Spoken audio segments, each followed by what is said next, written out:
যে লাইনটি ছোট, একটু টেরাবেঁকা, অস্পষ্ট, সেটি কোনো সন্তানের রেখাই নয়। এবার এখানে প্রশ্ন, সন্তান আমার একটিই হবে, তাহলে কন্যা হবে না পুত্র হবে? বিবাহের পর সব দম্পতিরই একটা প্রশ্ন থাকে, আমাদের কি পুত্র সন্তান হবে নাকি কন্যা সন্তান?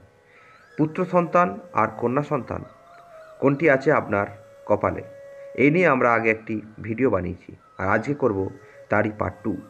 আপনার হাতের রেখা থেকে বলা সম্ভব আপনার পুত্র হবে কি কন্যা হবে।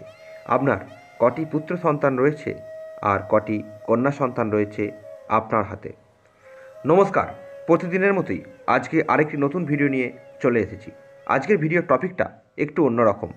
আপনার পুত্র সন্তান হবে নাকি কন্যা সন্তান, আর কটি আছে আপনার হাতে সন্তানের যোগ, সেই সমস্ত বিষয়ের ওপর আলোচনা করব আজকের এই ভিডিওতে।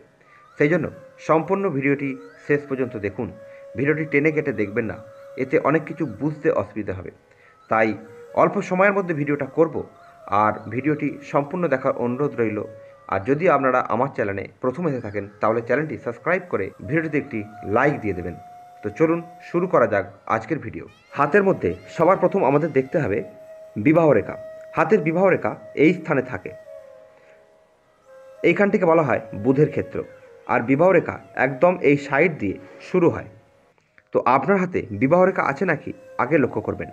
আর এটি হলো বুধের আঙুল, আর এইখানে বুধের ক্ষেত্র।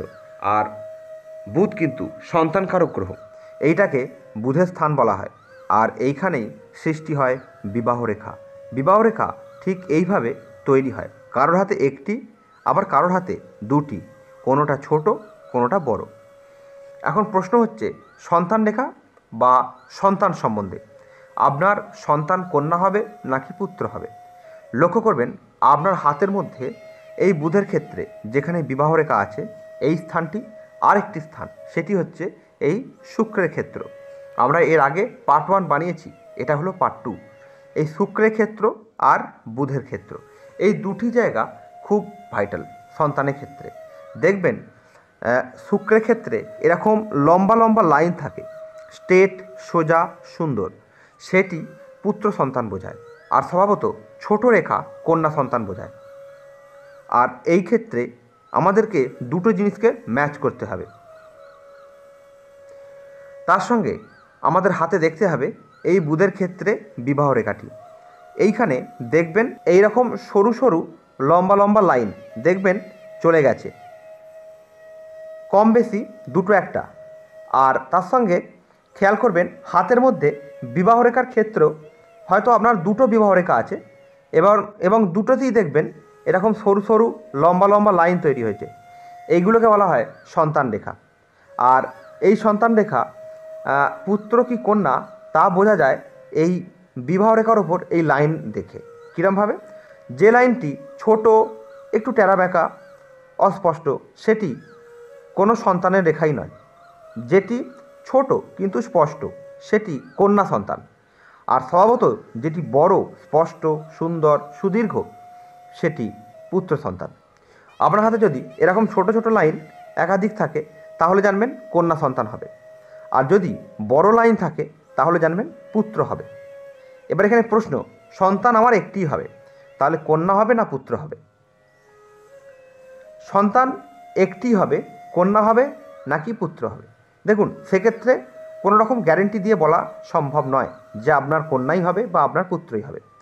হাতের মধ্যে ছোট রেখা সবসময় কন্যাকে রিলেট করে, আর বড় রেখা পুত্রকে রিলেট করে। যদি আপনার হাতের মধ্যে বড় রেখা একটি আছে আর ছোট রেখা একাধিক আছে, তার মানে পুত্র সন্তান একটি হবে। সেটা প্রথম চান্সেও হতে পারে, সেকেন্ড চান্সেও হতে পারে।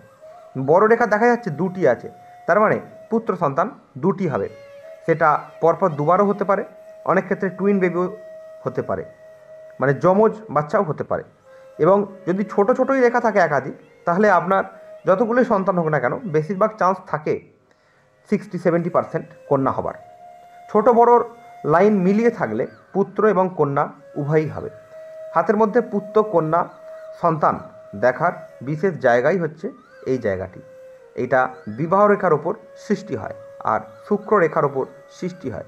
শুক্র বিবাহ রেখা, এটি আমাদের দাম্পত্য জীবনের সঙ্গে অনেক বড় ভূমিকা পালন করে এবং এটি জড়িয়ে আছে ওতপ্রোতভাবে। তো বন্ধুরা, আশা করছি বুঝতে পেরেছেন বিবাহ রেখার ওপর পুত্র সন্তানের যোগ বা কন্যা সন্তানের যোগ রেখা, আর শুক্রের ওপর পুত্র সন্তান বা কন্যা সন্তানের যোগ।